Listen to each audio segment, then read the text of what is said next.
할렐루야, 감사합니다. 지난 시간에 이어서 우리가 이제 베드로 후서를 공부하겠습니다. 자, 베드로 후서 우리가 이제 그 개론은 뭐 전체적으로 우리가 이제 공부를 해왔고, 베드로 후서가 이제 전체적으로 이제 가지는 부분들은 특히 전서와 후서가 좀 다르다 그랬죠. 전서는 로마의 핍박이 중심이 되었다면은 후서는 이단들, 다시 말하면 거짓된 사상을 가지고 있는 거짓 교사들을 본문 내용 속에서 베드로 후서는 중심적으로 다루고 있습니다. 자, 그런 가운데서 이제 1장은 보면은 그리스도인으로서의 신앙이 어때야 되는가라는 신앙에 대한 부분들을 다루고 있습니다. 여러분들, 신앙의 기초가 굉장히 중요하죠, 그죠? 신앙의 기초. 우리의 신앙의 기초는 무엇이 되어야 되겠습니까? 자, 우리가 이제 일반적으로 무엇이 신앙의 기초가 되어야 되나요? 신앙의 기초. 베드로가 이제 그 이야기를 하고 있습니다. 그래서 이제 1장에 보면은 우리가 이제 이단들로부터 우리가 휘둘림을 당하지 않기 위해서는 우리의 신앙이 기초가 있어야 되거든요. 기초가 있어야지 안 흔들리잖아, 그죠? 그러면 여기서 신앙의 기초는 무엇이 되어야 되겠습니까? 베드로가 이야기를 합니다. 믿음이 기초가 되어야 됩니다. 어떤 믿음일까요? 예수 그리스도에 관한 믿음이십니다. 그럼 예수 그리스도에 관한 믿음은 무엇입니까? 십자가에서 우리의 죄를 대속하여 죽으심이라는 대속에 관한 것과 그 다음에 부활에 관한 부분들을 우리는 믿음으로써 소망으로 받아들이는 것이죠. 그리고는 우리에게 또한 장차 도래될 새하늘과 새 땅에 관한 부분들이 우리의 믿음이고 이것이 신앙의 기초가 되어야 됩니다. 새 땅에 대한 부분들을 이 부분들이 신앙의 기초가 되어야 됩니다. 자, 이 부분을 베드로가 1장에서 이야기를 하고 있습니다. 자, 이런 속에 이제 베드로가 우리에게 또한 굉장히 재밌는 이야기를 하고 있는데 그거는 나중에 뒤에서 이제 우리 본문 속의 텍스트를 보면서 알겠는데 마무리 1장 20절 마무리에 보면은 먼저 할 것은 성경의 모든 예언은 사사로이 풀 것이 아니다. 여러분들, 이단들의 대표적인 것들이 뭡니까? 성경을 어떻게 풉니까? 그렇죠. 성경을 이단들은 사사로이 풀잖아, 그죠? 사사로이. 성경을 사사로이 푼다는 것은 어떤 뜻입니까? 성경을 사사로이 푼다는 것은 자기 임의대로, 자기 생각대로, 본문에서 말하지 않는 것을 가지고 자신의 사고와 자신의 사상과 이런 부분들을 가지고 푸는 것을 사사로이 푼다라고 말을 하고 있습니다.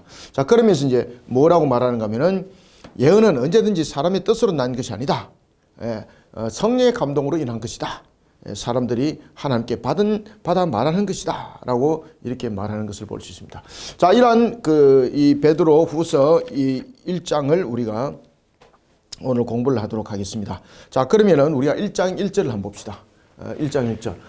베드로는 자기를 이렇게 두 가지를 표현합니다. 베드로는 자신을 표현할 때에 자신에 대해서 이렇게 말합니다. 자신을 무엇이라고 말하는가 하면은 첫 번째는 종이라 말하고 있고 두 번째는 사도라고 이렇게 말하고 있습니다. 그런데 여기서 종과 사도를 여러분 잘 보십시오. 여기서 종과 사도는 누구와 관계가 있나요?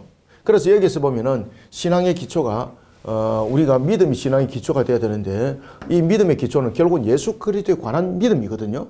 이것이 분명해야지 이단들에게 흔들리지 않는다는 것이죠. 자, 그럴 때에 자신을 먼저 무엇이라 소개를 하고 있는가 하면은 종과 사도라고 자신을 소개를 하고 있습니다. 종과 사도라고 소개를 하면서 누구의 종인가, 누구의 사도인가에 대해서 예수 그리스도의 종이고 예수 그리스도로 말미암은 사도다. 그런 이야기를 하는 거죠. 자, 여러분들 사도부터 이야기를 해봅시다. 자, 사도는 어떤 기본적인 요소를 가지고 있어야 되는가 하면 사도는 반드시 정인이 되어야 됩니다. 정인. 그럼 여기서 사도는 누군가 하면은 예수 그리스도와 관계된 자를 말하고 있습니다. 예수 그리스도. 특히 이제 사도가 되는 부분에 대해서는 첫 번째 예수님과 동시대의 인물이 되야 됩니다. 동시대를 살은 사람이 되어야 됩니다. 그 다음에 두 번째는 예수님으로부터 직접적인 무엇을 받아야 됩니까? 그렇죠. 직접적인 가르침 받는 자들이에요. 그 다음에 세 번째는 예수님의 모든 현장을 예수님의 그 현장에 대한 목격자가 되어야 되는 목격자. 여기서 목격자는 누굽니까? 예수님의 십자가. 그 다음에 예수님의 부활하심. 그리고 어디까지? 그렇죠. 성천하심에 대한 목격자가 돼야 돼요. 목격자. 아시겠습니까? 이런 부분들이 성립이 되지 않으면 사도라 말할 수 없는 거죠. 그래서 사도는 예수님의 동시대만 성립이 되는 거예요. 지금을 사도시대라 말할 수 있나요? 지금의 사도를 나는 사도다 말하면 그거는 누굽니까? 바로 이단입니다. 이단. 아시겠습니까? 모든 시대를 통틀어서 예수님과 관계된 이야기를 쓸 수 있는 것은 제자라는 단어를 쓸 수 있어요. 제자라는 것은 예수님으로부터 직접적인 가르침을 받은 제자가 있고 그 다음에 간접적인 가르침을 받은 제자들도 있어요. 그 다음에 지금은 우리가 영적으로 지금 가르침을 받고 있지 않습니까? 기록된 말씀으로. 그래서 우리는 예수님 말씀을 배우고 가르침을 받잖아. 그죠? 그래서 우리는 제자가 될 수는 있는데 사도는 될 수 없어요. 여러분들. 그 어느 누구도 사도는 될 수 없어요. 사도의 조건은 무엇입니까? 반드시 동시대 인물이 돼야 돼. 동시대 인물. 여러분들 그 사도라고 말하는 사람들 가운데서 예수님의 십자가 죽으심과 부활과 성천 본 사람 있나요? 여러분들 2000년 전의 사건인데. 그래서 무슨 뭐 사도에 대한 길을 걸어야 됩니다. 뭐 이런 헛된 소리 하시면 안 됩니다. 이거.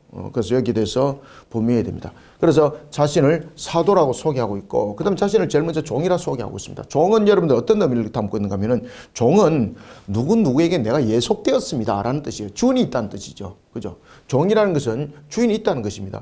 그러면 자신이 예수 그리스도의 종이라는 것은 자신은 예수 그리스도에 어떻게 됐다는 겁니까? 예속된 자라는 거예요. 예속된 자.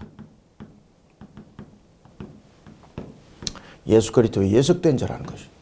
그래서 그는 이런 부분의 기초가 신앙 속에 분명해야 된다. 이제 왜 이렇게 자기를 1장 1절에서 자기를 이렇게 소개하는 건지 아시겠죠? 그죠? 그러니까 우리가 이단들에게 넘어짐을 당하지 않기 위해서는 신앙의 기초가 분명해야 돼요. 신앙의 기초는 믿음이 되어야 되는데 그 믿음은 예수 그리스도에 관계된 믿음이에요. 어떤 믿음이에요? 십자가, 대속, 부활, 그 다음에 새하늘과 새 땅 부분들인데 그런 부분에서 자신을 이제 소개합니다. 그 믿음 속에서 종입니다, 사도입니다 라고 소개할 때 종은 주인이 예수님이라는 것이고 그리고 자신은 예속된 자라는 것을 고백을 하고 있고 사도라는 것은 자신이 동시대 인물이고 가르침을 직접 받았고 그리고 목격자로서 십자가와 부활하심과 성천을 직접 목격한 자로서의 자신이 세워진 자다라고 말합니다. 자, 그러면서 1장 1절 예수 그리스도의 종이며 사도인 시몬 베드로는 자, 여기서 시몬 베드로는 이라는 것은 베드로가 자신이 원래 이제 그 형제가 안드레였습니다. 안드레. 자신의 형제가 안드레. 예수님이 제자 가운데 안드레가 있거든요. 안드레. 베드로는 자신의 형제 안드레를 통해서 복음을 접하게 됩니다. 그리고 예수님을 맞이하게 되는 겁니다. 특히 이제 예수님의 제자들 가운데서 제일 먼저 제자가 된 사람은 누굴까요? 제일 먼저. 예수님의 12제자 가운데 제일 먼저 제자가 된 사람이 안드레와 요한입니다. 요한. 안드레와 요한. 안드레와 요한은 원래 누구의 제자인가 하면은 세례 요한의 제자였습니다. 세례 요한. 이들은 세례 요한의 제자들은 광야에서 세례 요한과 함께 합숙했습니다. 오실 메시아를 광야에서 기다리면서 합숙을 하고 있었죠. 그때에 예수님께서 요단강에서 세례를 받으시고 그 다음에 40일에 광야의 마귀의 시험을 물리치셨죠.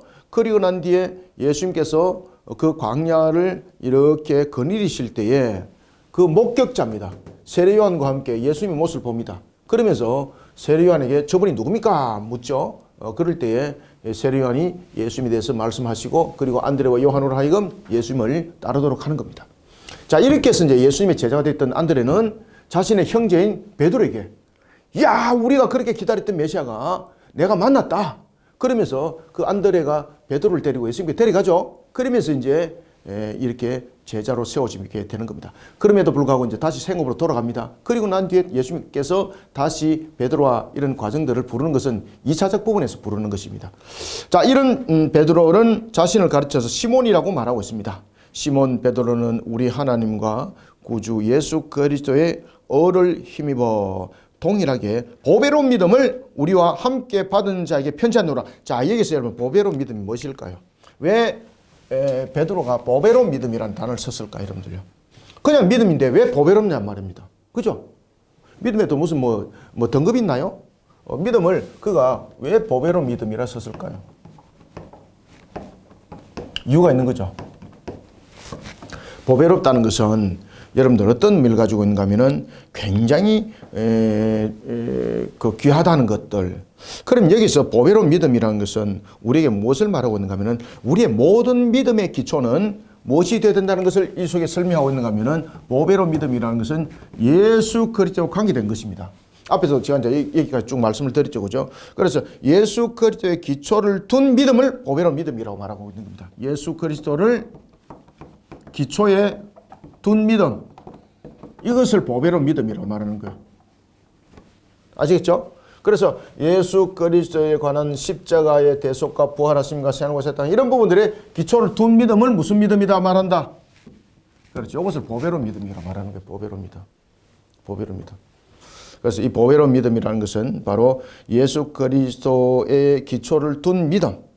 그 믿음을 말하고 있고, 그 다음 또 하나는 여기서 보배로운 믿음이라는 것을 표현을 한 것은 첫 번째는 예수 그리스도를 기초에 둔 믿음이라고 말하고 있고, 자, 여러분 믿음에 대해서 예수님께서 말씀하셨죠.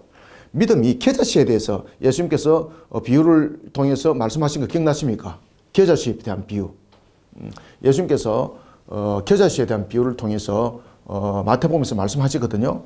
그때에 겨자씨 하나가 눈에 볼 때는 미세한 것인데 이것이 나중에 땅에 뿌려져서 자라나고 큰 숲을 이룬다라고 말하고 있습니다. 그리고 그 큰 숲을 이뤘던 그 나무가지에 새들이 날아와서 둥지를 튼다. 그럼 믿음은 어떤 것인가 하면 믿음은 성장하는 겁니다. 아시겠습니까? 그래서 예수님께서도 어떤 말씀하시는가 하면 네가 믿음이 겨자씨 하나만큼이라도 있으면 이 산들을 저 바다로 옮기질지다 라고 하면 어떻게 될 것이다? 옮기질 것이라고 예수님께서 말씀하셨어요. 믿음은 성장하는 겁니다. 성장하는 거. 아시겠습니까? 그래서 여기서 보배로운 믿음이라는 것은 우리에게 무엇을 말하고 있는가 하면 예수님을 기초에 둔 그 믿음으로서 계속해서 어떤 믿음? 성장하는 믿음입니다. 성장하는 믿음.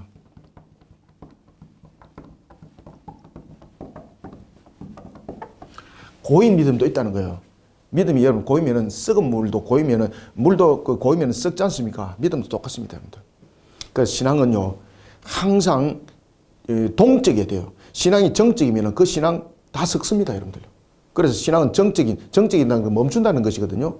멈춘 신앙은 나중에 전부 다 보면은 나중에 요동쳐서 마치 밑바닥이 본질 속에 엎어지는 것처럼 그런 모습이 됩니다. 그래서 신앙은 항상, 믿음은 항상 동적이 돼요. 움직여요. 역동적이 돼요. 역동적. 그래서 보배로운 믿음은 성장하는 믿음이 보배로운 믿음이에요. 아시겠죠? 그죠? 보배로운 믿음을 가지시길 바랍니다.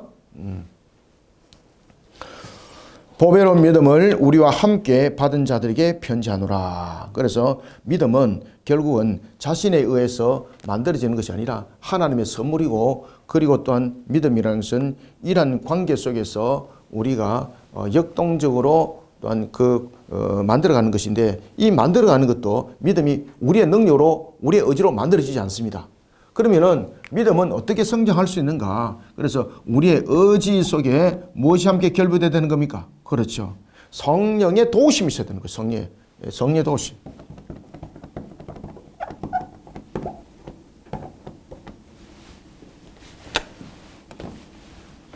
성령의 도우심이 있어야 되는 거예요.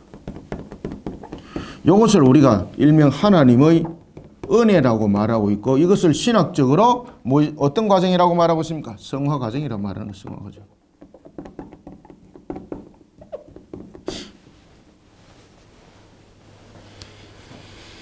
자, 이렇게 힘입어 동일하게 보배로운 믿음을 우리와 함께 받은 자들에게 편지하노니. 그래서 여기서 이제 편지하는 것은 여러 가지 이제 흩어져 있는 디아스포라 교회들을 향해서 지금 서신을 쓰고 있습니다. 자, 2절.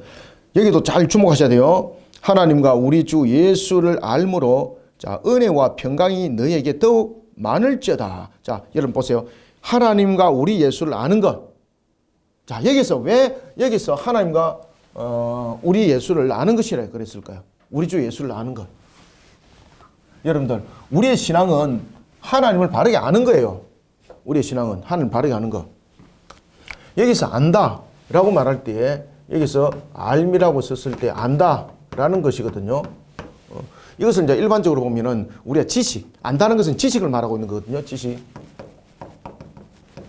이럴 때 이 부분들은 우리가 두 가지 부분들로서 이 부분들을 표현해낼 수 있는데, 하나는 우리가 이 그노시스 지식, 영지주의자들은 지식적 인 하나의 그 깨달음을 통해서 영이 구원받는다 그랬거든요. 지식. 그것을 그노시스라고 말하는 거예요. 그노시스.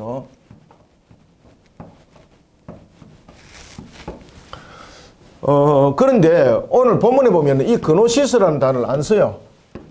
이 그노시스는 일반적인 지식. 그래서 여기서 보면은 하나님과 우리 주 예수 그리스도를 알므로라고 말하고 있을 때에 여기서 안다는 것은 지식적 측면에서의 어떤 한정적인 그노시스를 쓰지 아니고 이 앞에 무엇을 썼는가 하면은 에피라는 단어를 썼어요. 에피.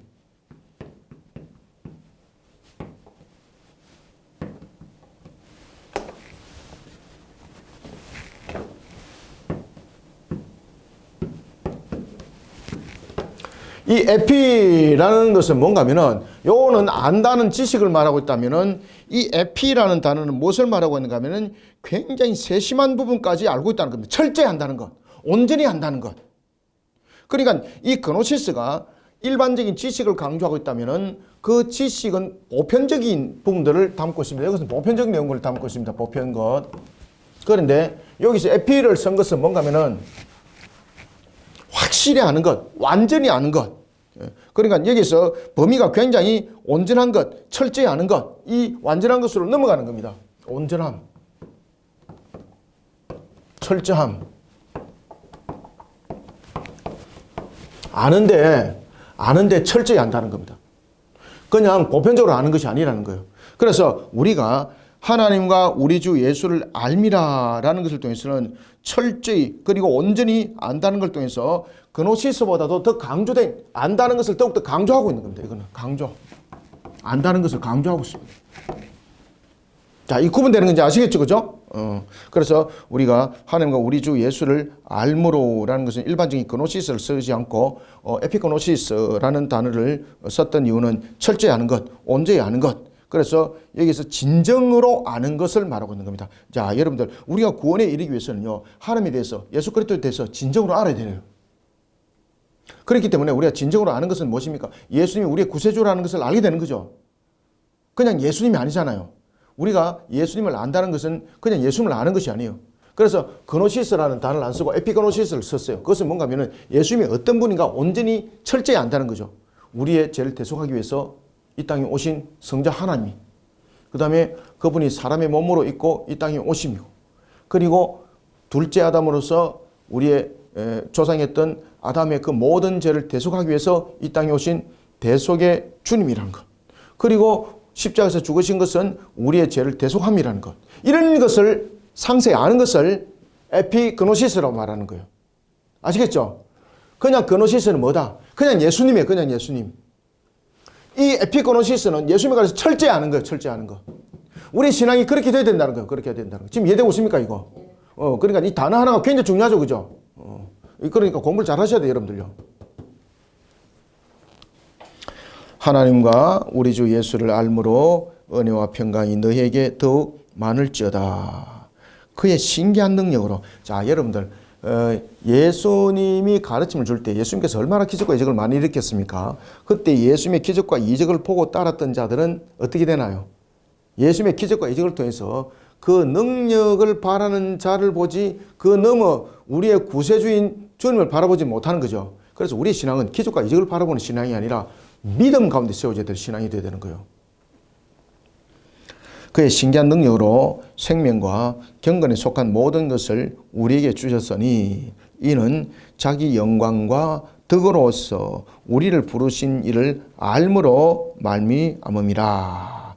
그래서 여러분들 보시면은 예수님께서 세우신 덕은 무엇일까요? 자, 여기서 보면은 자기 영광과 덕으로서 우리를 불렀다 그러잖아요. 예수님께서 우리를 불렀는데 덕이 무엇인가? 그래서 알미라는 데 대해서 정확하게 알아라는 거예요. 자, 분명히 예수님께서는 우리를 생명 가운데 우리를 세우셨습니다. 생명을 우리에게 주셨습니다. 어떻게? 자신의 영광과 무엇을? 덕으로서. 자, 그럼 여기서 예수님께서 세우신 덕은 무엇일까요? 덕이.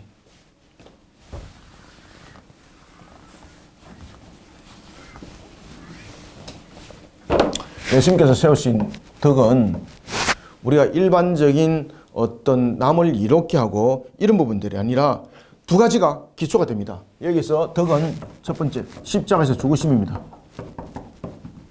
십자가에서 죽으셨는데 이것이 무엇입니까? 대속이 됐기 때문에 덕이 되는 거예요. 아시겠죠? 그 다음에 두 번째, 부활입니다. 부활. 예수님께서는 부활하시고 이 부활하심이 우리에게 어떻게 됐습니까? 그대로 전가됨이죠. 그러니까 이 덕이 되는 거예요.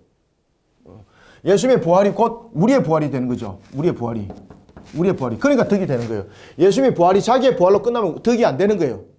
덕이라는 것은 영향을 끼친다는 것, 전가됨으로 인하여서 나타나는 효력. 그래서 이 덕이라는 것은 전가되어진 하나의 상태 속에서 나타나는 효력을 말하고 있어요. 효력. 십자가에서 죽으심이 대속이 된 것이 우리에게 예수 그리스도를 믿음으로써 그것이 우리의 십자가에서 우리의 죄가 사함이 되는 거죠. 그 다음에 예수님께서 부활하심이 곧 우리의 부활함으로 나타남이 되는 것이 되었던 것이죠. 이것이 덕이에요. 덕. 그래서 덕이라는 것은 예수님 자체에서 끝나는 것이 아니고 예수님께서 이루신 것이 우리에게 전가되어진 것. 자, 다시 한 번 더 말씀드립니다. 자, 덕은 무엇이라고요? 예수님께서 이루신 것이 우리에게 전가되어졌기 때문에 그것이 덕이 되는 거예요. 지금 이랬죠? 그래서 십자가에서 죽으심이 우리에게 덕이 맞죠? 왜? 십자가에서 죽으심은 죄의 값을 지불하심이잖아요. 그러니 우리는 예수 그리스도를 믿음으로써 어떻게 됐습니까? 죄를 사함을 받은 거잖아요. 십자가에서 이뤘기 때문에 그것이 우리의 덕이 된 거죠. 그 다음에 부활하신 것. 예수님의 부활로 끝나면 안 되죠. 예수님의 그 부활이 곧 우리의 부활로 그 모든 것이 이어졌죠. 그러니 덕이 되는 거예요. 자, 이해됐죠? 그죠? 자, 그러니 이런 부분들 정리를 잘 하셔야 돼요, 여러분들요. 이는 자기의 영광과 덕으로서 우리를 부르신 이를 알므로 말미암음이라.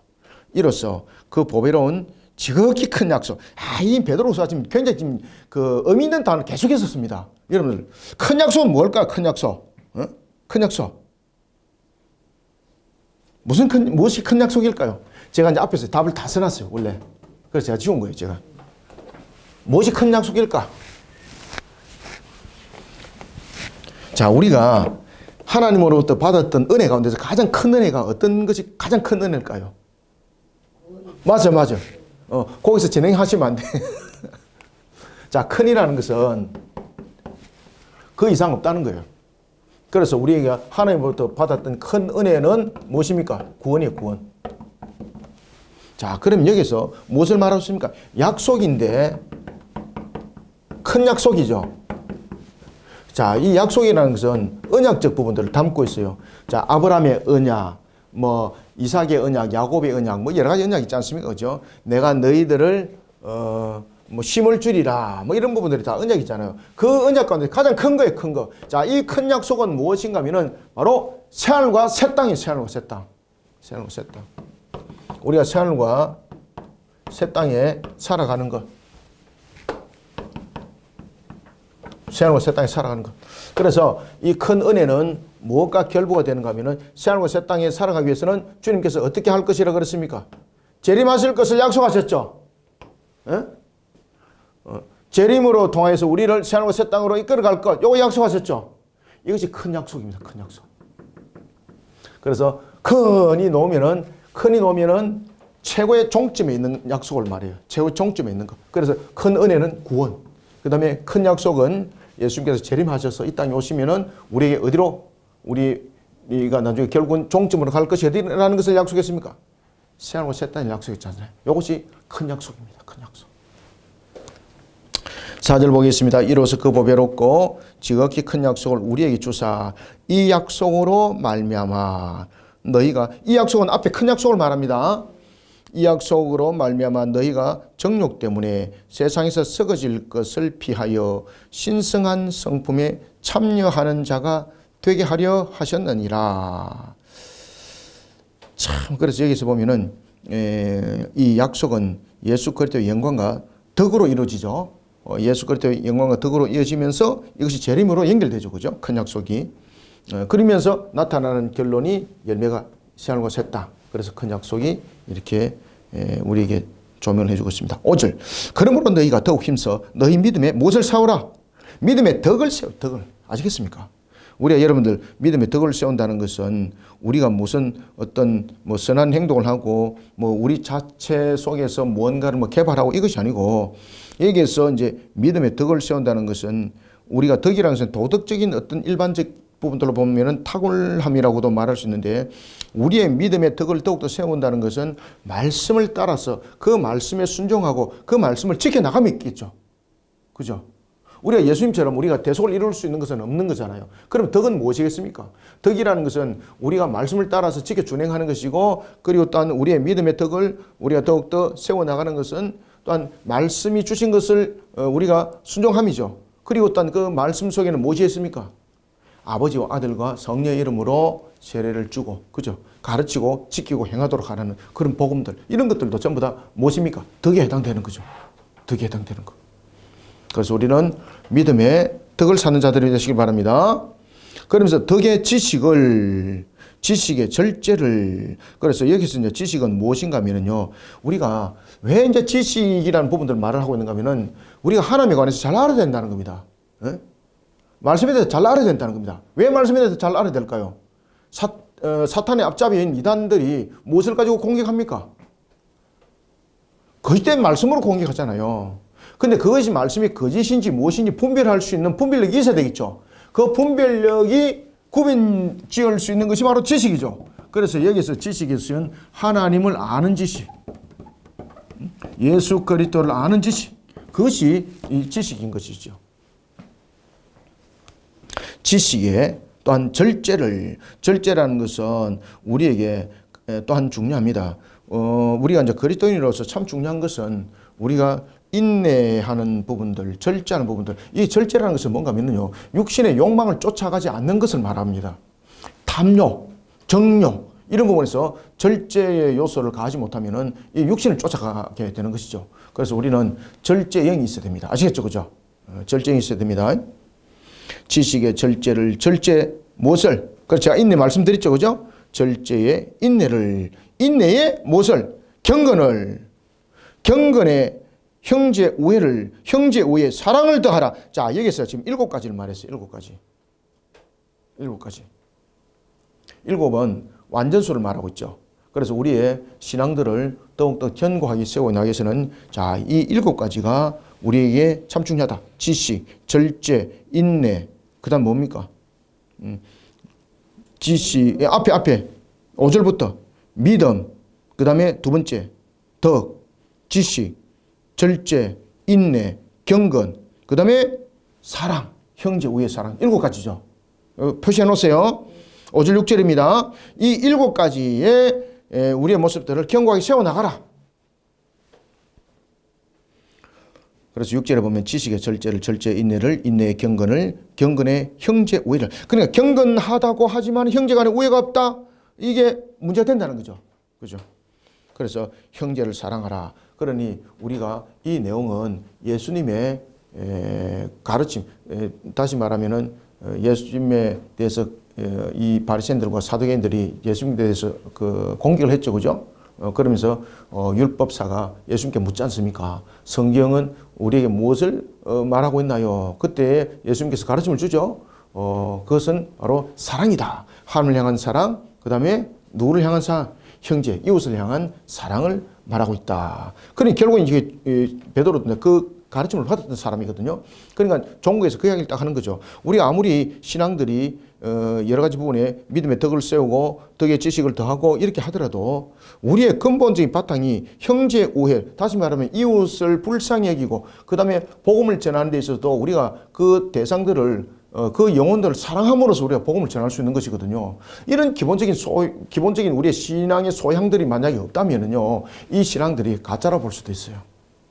아시겠습니까? 그래서 7이라는 완전서를 통해서 마지막으로 지금 이야기를 하고 있죠. 7가지에 대해서 이야기합니다. 7가지에 대해서 이야기를 하면서 마지막에 무엇을 말하고 있습니까? 형제를, 그냥 사랑이 아니라 형제를 향한 사랑이죠. 그죠? 이 사랑들이 결국은 우리가 나타나고 있는 사랑은 바로 그들을, 영혼들을 불쌍히 여기고 그 영혼들을 불쌍히 여김으로써 그들에게 복음을 전해지는 모습이 나타난 거죠. 이런 부분들이 사랑이죠. 그죠? 그 영혼들을 정말로 가슴 아파하는 것들. 그래서 여기서 사랑이라는 것은 어떤 뭐 대상적 요소 속에서 자신이 어떤 육신을 취하는 부분에서 사랑, 뭐 에로스 이 부분들이 아닙니다. 이거는 이런 부분들을 우리가 명확하게 구분을 잘 하셔야 되겠습니다. 자, 여기까지 이해가 잘 됐죠? 공부 지금 잘 따라오고 있습니다, 지금. 자, 8절. 이런 것이 너희에게 있어. 보십시오. 딱 그러잖아요. 이런 것이 너희에게 있어. 이런 것이 너희에게 있어. 이런 것이 너희에게 있어. 흡족한 적 너희로 우리 주 예수 그리스도를 알기에 게으르지 않고 열매 없는 자가 되지 않게 하려니와. 그래서 그리스도를 알기에 게으르면 안 됩니다. 그런데 신앙은 게으르면 안 돼요. 그래서 제가 아까 전에 신앙에 대해서 이야기할 때 믿음은 어떻게 되라고 그랬습니까? 정적임이 아니라 동적이어야 된다. 그런 말을 듣죠, 그죠? 신앙은 게으르면은요, 그 신앙은 나중에 오물투성이 돼버립니다. 여러분들이 씻지 않고 있으면 어떻게 됩니까? 씻지 않고 있으면은 나중에 이 도대체 사람인지 짐승인지 구분 안 되는 거잖아요. 똑같아요, 여러분들요. 그래서 우리의 신앙은 늘 동적이어야 돼요. 그래서 신앙은 역동적이어야 돼요. 그러면 신앙은 역동적일 때 육신적 역동도 있거든요. 육신적인 역동이 아니라 우리의 신앙은 항상 이런 성화 과정 속에서 가야 되는데 이 속에서 나타내야 될 것이 뭔가 하면요. 회개 신앙 속에서 나타남이 굉장히 중요합니다. 예수 그리스도의 보혈로서 날마다 우리는 보혈의 옷으로서 입으면서 역동적으로 우리의 신앙들이 날마다 만들어져야 돼요. 그래서 이것을 의지라는 단어를 제가 쓴 거예요. 아시겠죠?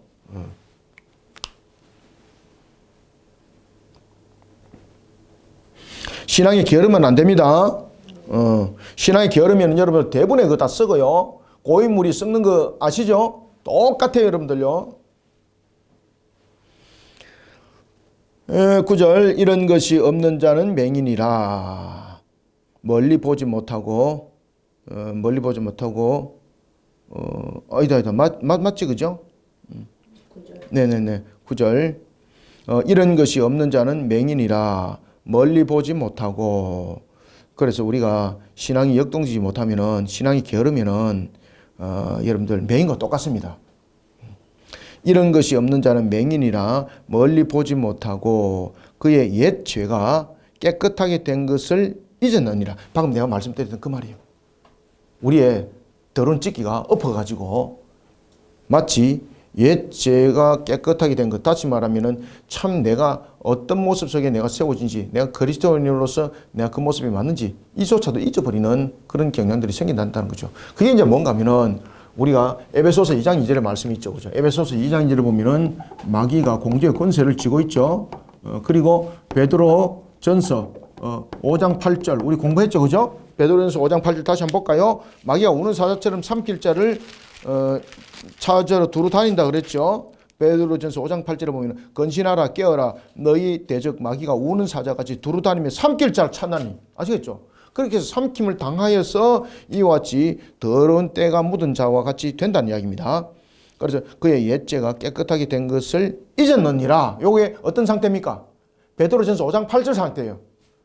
마귀가 두루 다니면서 삼킬 자를 찾았는데 딱 찾아서 물어버린 거죠.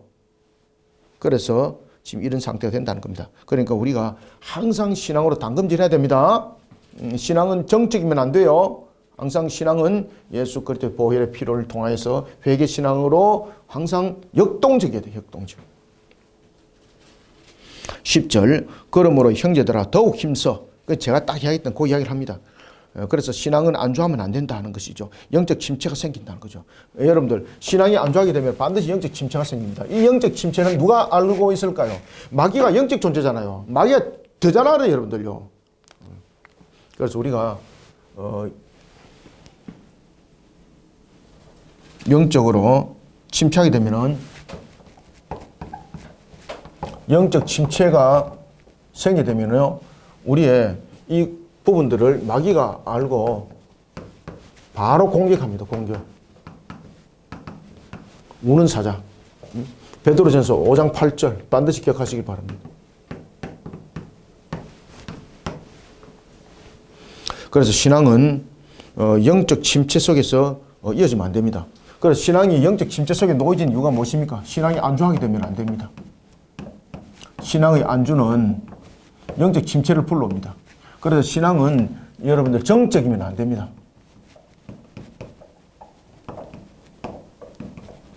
항상 신앙은 역동적이 돼요. 역동적.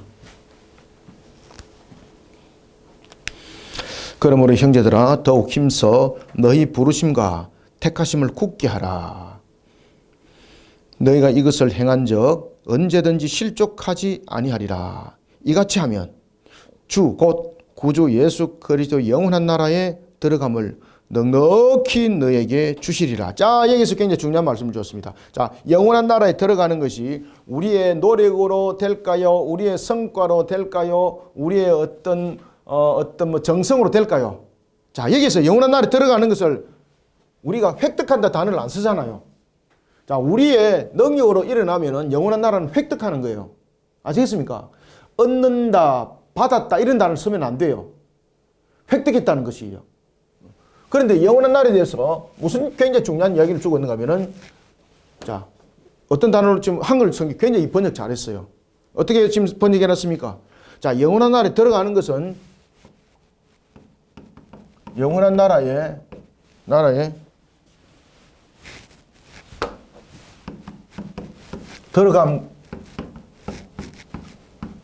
들어가면 자신의 노력으로 획득이 될 수가 있는데 이것이 아니라는 거죠. 어떤 단어를 썼습니까? 주시리라고 썼지 않습니까? 주시리라. 자, 이것이 능동태일까 수동태일까요? 줬기 때문에 능동태가 아니에요. 능동은 내 속에서 일어나는 거예요. 획득이 획득. 아시겠죠? 이거는 능동이라고 볼 수 있어요. 능동. 그런데 영원한 나라에 들어가는 것은 능동이 아니라는 거예요. 능동이 아니라는 것은 우리의 노력, 우리의 어떤 행위를 통해서 들어가는 것이 아니라는 거예요. 자, 여기서 주시리라는 수동태를 쓰고 있어요. 수동태. 수동태는 주시리라라는 걸 통해서 수동태를 쓴 이유는 우리가 영원한 나라에 가는 것은 주심이라는 거죠. 주심이. 그러면 여기서 수동태를 썼던 가장 큰 이유는 결국은 우리가 영원한 나라에 들어가는 것은 무엇으로 이루어진다? 은혜로 이루어진다는 거예요. 은혜로. 그러면 여기서 주시는 자는 누구예요? 주시는 자. 맞아요. 주시는 자는 하나님. 주시는 자는 하나님. 그래서 이 수동태를 무슨 수동태라고 말한다? 적어 놓으세요. 신적 수동태라고 말한다. 신적 수동태. 오늘 중요한 단어를 공부를 많이 하죠. 그죠? 이거 공부를 잘 하셔야 됩니다. 그래서 신적 수동태를 사용해서 영원한 나라는 사람의 어떤 능력과 어떤 권위와 권세와 행위로 들어가는 것이 아니라 무엇으로 들어간다? 하나님의 은혜로 들어간다. 하나님의 은혜로 들어간다. 여기 대해서 확고해라. 자, 이 이야기를 왜 사도 베드로가 왜 이야기를 했을까요? 거짓 교사들이 무엇을 지금 가르쳤겠습니까? 지금 이 당시에 베드로가 있던 이 당시 이제 이후에 가장 교회 속에서 활개를 쳤던 이단들 가운데 대표적인 이단들이 어떤 이단일까요? 영지주의 이단. 그노시스, 영지주의 이단.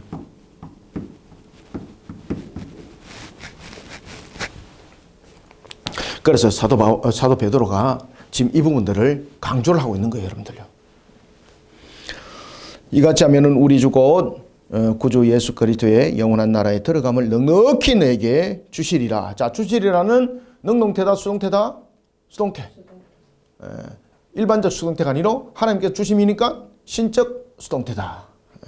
그래서 영원한 나라에 들어가면 하나님의 전적인 은혜로 우리에게 주심이 되었기 때문에 들어갈 수 있다라는 것입니다. 12절 그러므로 너희가 이것을 알고 이미 있는 진리에 서 있으나.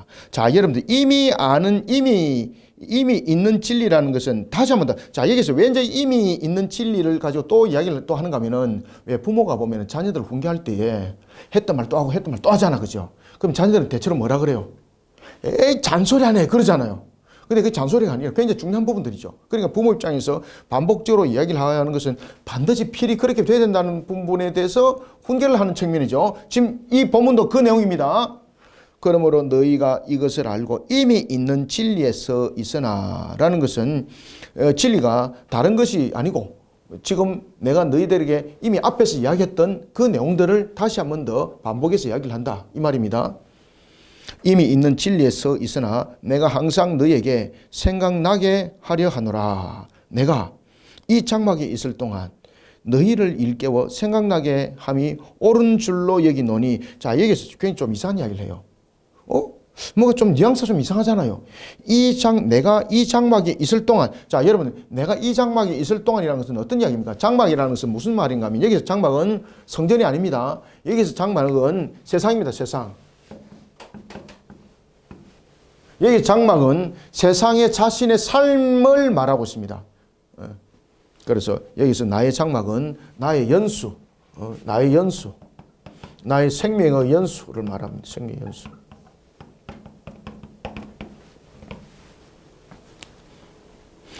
그러면은 잘 보세요. 지금 14절에서도 나의 장막을 또 놓죠. 자, 여기서 지금 사도 바울이 지금 반복적으로 나의 장막이라는 단어를 썼습니다. 그것은 뭔가 하면은 자, 자신이 죽음이 곧 임박했다는 것을 그가 알고 지금 이 서신을 썼다는 거예요. 성령께서 사도 베드로가 이제 곧 순교할 것이라는 것을 영적으로 깨닫게 하는 거죠. 그래서 지금 베드로는 그것을 알고 자신이 이제 곧 순교가 임박했음을 알고 지금 베드로 후서를 지금 쓴다는 이야기예요. 지금 아시겠죠? 그러므로 너희가 이것을 알고 이미 있는 진리에서 있으나 내가 항상 너희에게 생각나게 하려 하노라. 내가 이 장막에 있을 동안에 너희를 일깨워 생각나게 함이 옳은 줄로 여기노니 이는 우리 주 예수 그리스도께서 내게 지시한 것 같이 나도 나의 장막을 벗어날 것이 임박한 줄 알미라. 보십시오. 딱 그 얘기 하잖아요. 그러면은 자신이 지금 임박한 죽음이 자신에게 와 있다는 것을 지금 누가 가르쳐 줬다는 겁니까? 우리 주 예수 그리스도께서, 성령께서, 하나님의 영으로서 나를 지금 그 사실을 알게 했다는 겁니다. 14절 내가 우리 주 예수 그리스도께서 내게 지시한 것 같이 나도 나의 장막을 벗어날 것이 임박한 줄 알미라. 그래서 나의 장막을 벗어날 것이 임박했다는 것은 나의 생명 연수가 곧 끝난다는 말입니다. 순교를 그가 말하고 있습니다. 15절 내가 힘써 너희로 하여금 내가 떠난 후에라도, 보십시오. 떠난 후에라도, 그죠? 떠난 후에라도 어느 때나 이런 것을 생각나게 하려 하노라. 우리 주 예수 그리스도의 능력과 강림하심을 너에게 알게 한 것이 교모히 만든 이야기를 따르는 것이 아니요 우리는 그의 크신 위엄을 친히 본 자라. 무엇이라는 겁니까? 목격자라는 거예요. 목격자. 예, 정인 바로 1절에 사도라는 거예요. 그러니 정확한 것을 너희들한테 지금 진실을 가르쳐주고 있으니까 이것을 삼가 만판 속에 잘 새겨서 이단들한테 꼬임 받지 마라. 거짓된 교사들에게 넘어가지 마라. 이 말이죠. 자, 여러분들 보시면은 우리가 베드로 전서는 로마의 핍박 속에서 당하는 고난 속에서의 성도들의 신앙을 견인하고 격려하고 용기를 주고 있다면 후서는 무엇이라 그랬습니까? 거짓 교사들, 이단들로부터 당하는 공격 속에 바르게 세워지는 것을 지금 서신 속에 담고 있는 거죠. 그래서 여러분들 보시면 우리가 하나님의 말씀을, 바른 말씀을 어떤 환경 속에서 우리가 그 말씀에 넘어지는 자가 되지 않기 위해서는 하박국 2장 2절을 보면은 달리는 말 한 장구에서도 그 말씀이 떨어지지 않도록 하라는 것이죠. 만판 속에 말씀을 새기심이 굉장히 중요한 것입니다. 사도 베드로가 말합니다. 교만한 자들에게 넘어지지 않기 위해서는 우리의 모든 부분들을 바르셔야 된다. 내가 너희들에게 지금 가르침을 주고 있는 것은 이와 같이 교모한 자들, 그들에게 넘어짐을 당하지 않기 위해서 내가 너희들에게 지금 가르침을 주고 있다라는 것입니다. 자, 17절. 지극히 큰 영광 중에서 이러한 소리가 그에게 나기를. 자, 이게 이제 17절, 18절은 어떤 내용인가 하면은, 자, 여러분, 변화산 사건 기억나죠? 예? 변화산 사건. 예수님께서 십자가 순환사를 이야기를 하고, 그리고 이제 제자들 데리고 가죠, 그죠? 그러면서 데려갔던 그 셈이 베드로, 야고보, 요한이에요. 베드로, 야고보, 요한.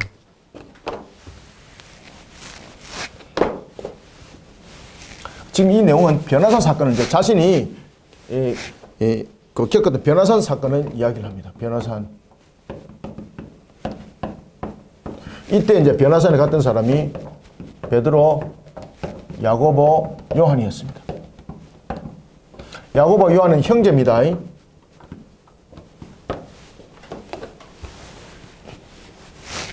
이때에 변화산에서 예수님의 모습을, 영광의 모습을 보는 겁니다. 그때 하늘로부터 음성을 듣습니다.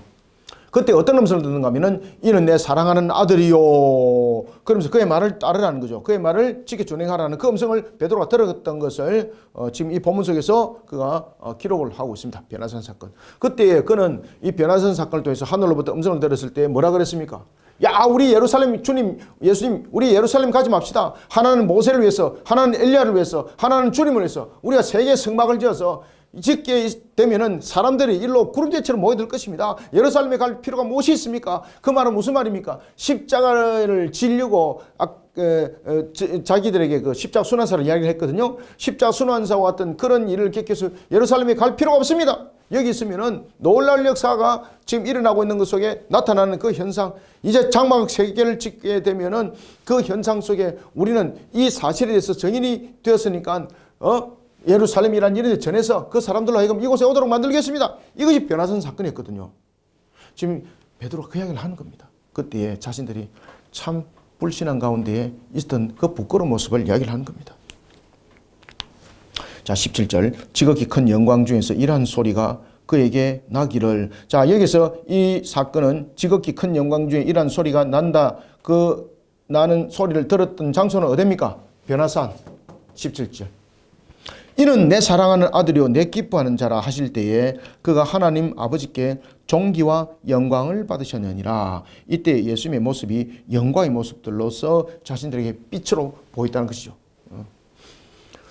18절. 이 소리는 우리가 그와 함께 거룩한 산, 여기서 거룩한 산은 바로 변화산을 말하고 있습니다. 변화산. 거룩한 산에 있을 때에 하늘로부터 난 것을 들은 것이라. 이때에 자신들은 참 어리석은 그러한 모습들로 비춰졌던 것이죠. 이런 것들이 여러분이 잘 아시는 것처럼 복음서에도 그대로 나타나고 있죠. 그죠? 이 소리는 18절. 이 소리는 우리가 그와 함께 거룩한 산에 있을 때에 하늘로부터 난 것을 들은 것이라. 또 우리에게는 더 확실한 예언이 있어. 자, 그러면은 이 변화산 사건의 이 부분들은 어떤 내용인가 하면은 이 내용들이 전부 다 구약의 성경에 기록되었던 선지자들의 예언의 말씀과 전부 다 연결되었다는 것이죠. 그럼 다시 말씀드리면은 구약 성경에 기록된 선지자들의 그런 예언의 말씀, 이 말씀이 사도들이 변화산을 체험했던 것을 보다 더 확실하게, 보다 더 분명하게 조명해주고 있었다는 것이죠. 또 우리에게는 더 확실한 예언이 있어. 어두운 데를 비추는 등불과 같은 날이 새어 샛별, 여기서 샛별은 예수 그리스도입니다. 샛별이 너희 마음에 떠오르기까지 너희가 이것을 주의하는 것이 옳으니라. 여기서 더 확실한 예언은 바로 구약 성경에 기록된 선지자들의 예언의 말씀을 말합니다. 그 예언의 말씀대로 모든 것이 성취가 지금 이루어져 나가고 있고, 그리고 그대로 성취가 될 것을 말하고 있는 것이죠. 그래서 예언의 말씀을 사소리 풀면 안 된다는 거예요. 20절, 21절. 먼저 알 것은. 그래서 너희가 이것을 주의하라는 거예요. 주의하라. 샛별이 너희 마음에 떠오르기까지 너희가 이것을 주의하라는 것이죠. 마음대로 자의적으로 뭘 말하고 그리고 뭐 몇 년, 몇 월, 며칠 그런 헛된 소리를 하지 말라는 거죠. 그래서 20절과 21절에서 19절에 주의할 것이 옳으니라 라고 말하면서 무엇을 어떻게 주의해야 되는가? 20절, 21절에서 이야기를 하는 거예요. 먼저 알 것은 무엇을 주의해라? 먼저 알 것은 성경의 모든 예언은 사소로 풀면 안 된다. 먼저 알 것은 성경의 모든 예언은 사소로 풀 것이 아니니. 21절. 예언은 언제든지 사람의 뜻으로 낸 것이 아니요. 보십시오. 그러니까 지금 구약에서 이미 말한 것들을 우리가 사사로이 우리가 사람의 어떤 생각으로 풀어서는 안 된다는 거죠.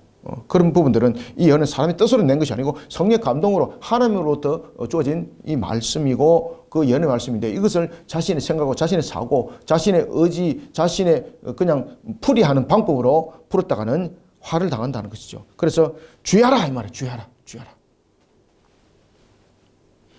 샛별이 너희 마음에 떠오르기까지 너희가 이것을 주의하라. 아시겠죠? 그래서 주님이 오실 때는 우리에게 기약도 없이 오지만은 우리에게 오실 때 분명히 천사가 말했습니다. 주님께서는 올라가신 대로 내려오실 것이고 너희들이 그것을 목격할 것이라 했습니다. 그러니 우리는 주님의 때를 항상 신앙으로 기다려야 되는 거예요. 믿음으로 기다려야 되는 거예요. 그래서 마음에 떠오르기까지 너희가 이것을 주의하라 라는 것은 말씀대로 모든 것이 성취를 이루기까지 우리는 항상 믿음 속에 우리의 신앙을 견고하게 세워나가는 것이 굉장히 중요합니다. 뭐 이것을 가지고 몇 년, 몇 월, 며칠 풀이하고 뭐 이런 것들 전부 다 사기꾼이고 전부 다 이단들이죠. 그러니 주의하라. 어떻게 주의하라? 먼저 알 것은 성경의 모든 예언은 사소하게 풀면 안 된다. 그죠? 사사로이 풀 것이 아니며 예언은 언제든지 사람의 뜻으로 낸 것이 아니요 오직 성령의 감동하심을 받은 사람들이 하나님께 받아 말한 것입니다. 그러니 결국은 성경은 하나님의 자기 계시라는 것이죠. 하나님의 자기 계시고 사람에게 줬음에도 불구하고 그 사람이 자신의 능력으로 성경 쓴 것 아니다. 그리고 그런 부분들을 통해서 나는 하나님으로부터 특별한 무슨 계시를 받았어요. 그렇게 해서 몇 년 몇 월입니다라고 그런 헛된 소리 하지 마라. 하나님께서 그런 말씀 주신 거 없다. 그러니 우리는 어떻게 하라? 주의하라, 주의하라, 주의하라. 샛별이 너희의 마음에 떠오르기까지 주의하라. 샛별이 너희 마음에 떠오르기까지. 그 오시기까지는 그 상황은 몇 년 며칠이는 것은 아니지만 하나님의 뜻이 이루어지면은 다시 말하면 구원의 백성의 그 수가 채워지면은 그날은 속히 도래됩니다. 그것을 샛별이 너희 마음에 떠오르기까지입니다. 아시겠죠? 자, 오늘은 공부를 여기까지 하겠습니다. 자, 감사합니다. 수고하셨고요. 또 다음에 계속해서 2장을 만나겠습니다.